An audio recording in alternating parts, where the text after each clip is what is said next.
Math Grade 1 Quarter 1 Week 3 Day 1 Let's learn about counting numbers from 1 up to 50. Matatag Curriculum. Hello kids, it's me, Teacher Frel.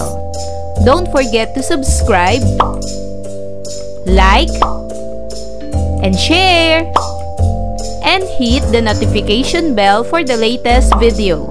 You can also follow my Facebook page, Teacher Frel TV. For today's lesson in Math 1, we will discuss about counting numbers from 1 up to 50. Learning competencies. The learner should be able to count from 1 up to 100, including counting up or down from a given number, and identifying a number that is one more or one less than a given number. At the end of the lesson, the learner should be able to count up to 50. Pag-aralan natin ang mga bilang 1 hanggang 10 o numbers 1 to 10. Bilang 1. Number 1. Isang dalandan. 1 orange. Bilang 2. Number 2. Dalawang dalandan. 1 2 oranges. Bilang 3. Number 3. 1 2 3 dalandan. 1 2 3 oranges. Bilang 4. Number 4. 1 2 3 4 na dalandan. 1 2 3 4 oranges. Bilang 5. Number 5. 1 2 3 4 5 dalandan. 1 2 3 4 5 oranges. Bilang 6. Number 6. 1 2 3 4 5 6 na dalandan.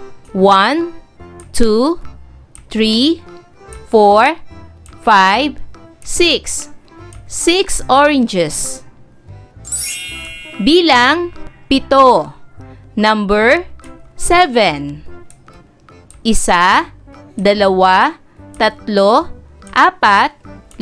5 7 dalandan. 1 2 3 4 5 6 7 oranges. Bilang 8. Number 8. 1 2 3 4 5 6 7 8 dalandan.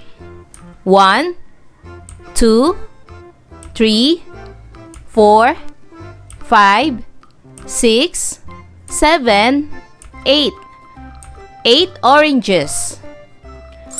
Bilang 9. Number 9. 1 2 3 4 5 6 7 8 na dalandan. 1 2 3 4 5 6 7 8 9 oranges. Bilang 10. Number 10. 1, 2, 3, 4, 5, 6, 7, 8, 9, 10. 10 dalandan. 1, 2, 3, 4, 5, 6, 7, 8, 9, 10. 10 oranges. Ngayon ay sabay-sabay nating bilangin ang mga bilang 1 hanggang 10. 1, 2, 3, 4, 5, 6, 7, 8, 9, 10. 10. Ngayon naman ay bilangin natin sa wikang Ingles. 1, 2, 3, 4, 5, 6, 7, 8, 9, 10. Basahin natin to mga bata. Si Gina ay may 10 candy. Binigyan siya ni Kira ng 1 candy. Ngayon, ilan na ang candy ni Gina? Kung si Gina ay may 10 candy at binigyan siya ni Kira ng 1 candy, ibig sabihin, idadagdag ang 1 candy sa 10. 10 dagdagan ng 1 o 10 plus 1, ang magiging sagot ay 11, 11. Halimbawa, ikaw ay may 20 pirasong popsicle sticks. Bibigyan kita ng 6 na pirasong popsicle sticks. Ilan na lahat ang iyong popsicle sticks?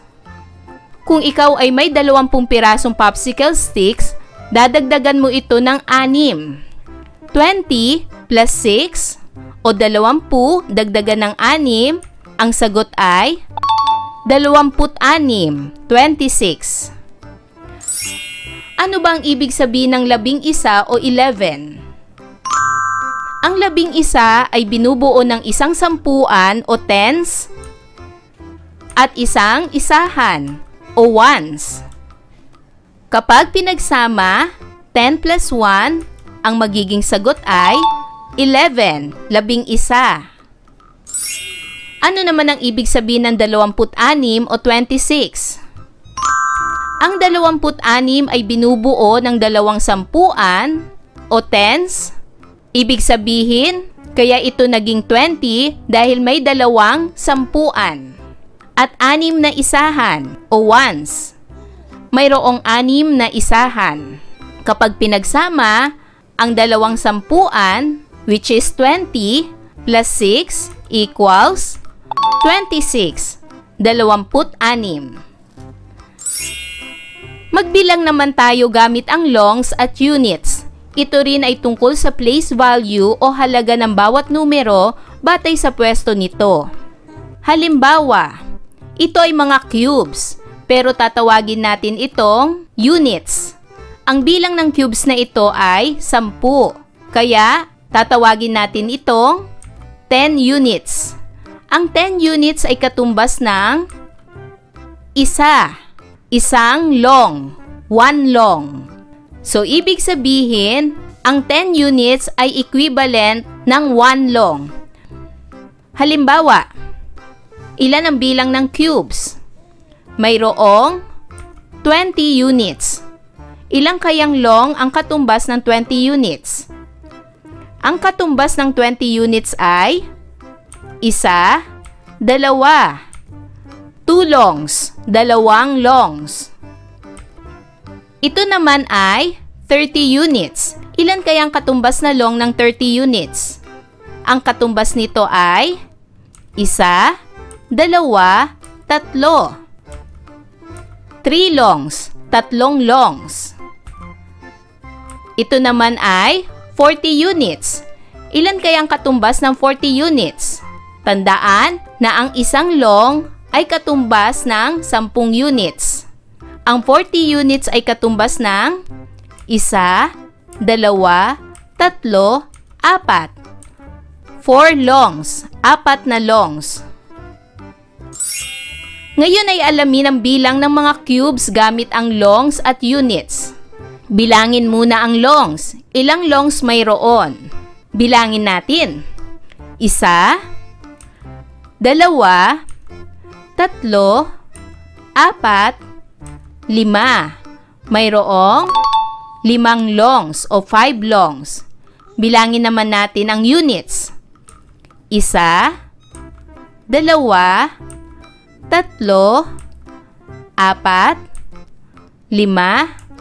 6. Mayroong 6 na units o 6 units.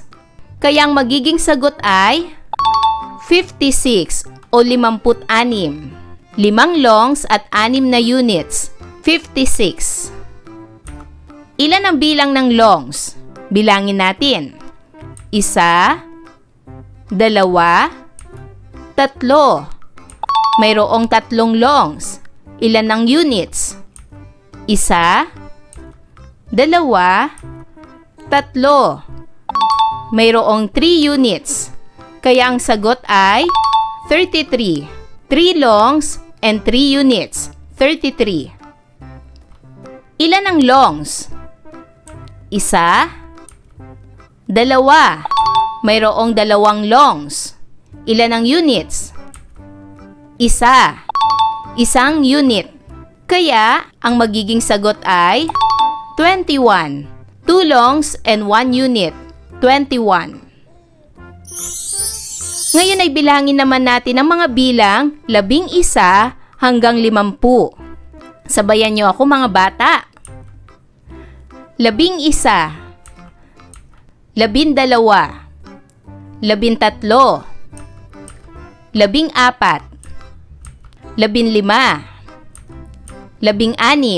11, 12, 13, 14, 15, 16, 17, 18, 19, 20, 21, 22, 23, 24, 25, 26, 27, 28, 50. Ngayon ay magbilang naman tayo sa wikang Ingles. 11, 12, 13, 14, 15, 16, 17, 18, 19, 20, 21, 22, 23, 24, 25, 26, 27, 28, 29, 30, 31, 32, 33, 34, 35, 36, 37, 38, 39, 40, 41, 42, 43, 44, 45, 46, 47, 48, 49, 50. Magsanay pa tayong magbilang mga bata gamit ang number chart. 1, 2, 3, 4, 5, 6, 7, 8, 9, 10, 11, 12, 13, 14, 15, 16, 17, 18, 19, 20, 21, 22, 23, 24, 25, 26, 27, 28, 29, 30, 31, 32, 33, 34, 35, 36, 37, 38, 39, 40, 41, 42, 43, 44, 45, 46, 47, 48, 49, 50. Ngayon ay dumako na tayo sa pagsasanay bilang isa. Ibigay ang bilang ng mga sumusunod na larawan. Ilan ang bilang ng mansanas? Tama! Ang bilang ng mansanas ay 5. Ilan naman ang bilang ng mangga? Tama! Ito ay 2. Ilan naman ang bilang ng saging? Tama! Ito ay 6. Ilan ang bilang ng aklat? Tama! Ito ay 3. Ilan naman ang bilang ng stuffed toy? Tama! Ito ay 8. Ilan ang bilang ng mga bola? Tama! Ito ay 9. Para naman sa pagsasanay bilang 2, isulat ang nawawalang bilang ng number chart. Ano-ano ang mga nawawalang bilang sa number chart?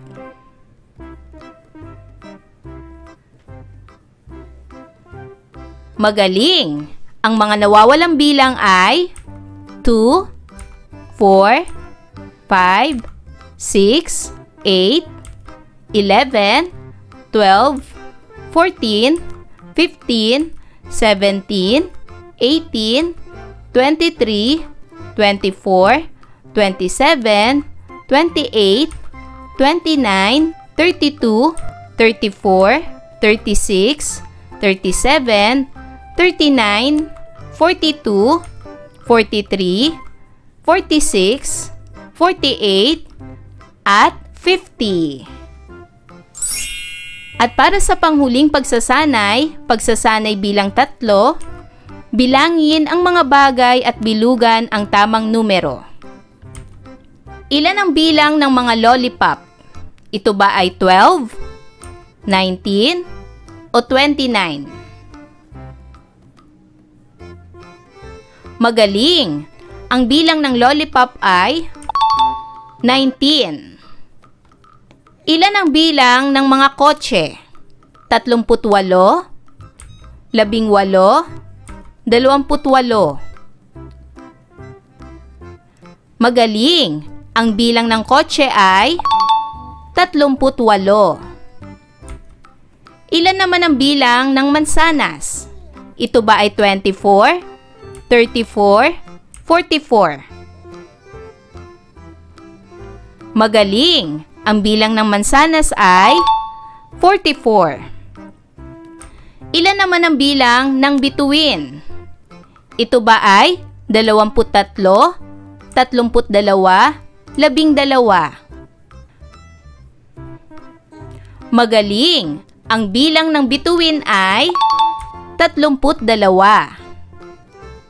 Ilan naman ang bilang ng mga sisiw? Ito ba ay 26, 36, 42? Magaling! Ang bilang ng sisiw ay 26. Maaari niyong i-pause ang video upang mabilang niyo ang mga object. Ayan mga bata, naunawaan niyo ba ang ating aralin sa araw na ito? Kung ganon, magaling! Mga bata, sana'y marami kayo natutunan sa ating aralin. Hanggang sa susunod na video lesson, paalam! Thanks for watching!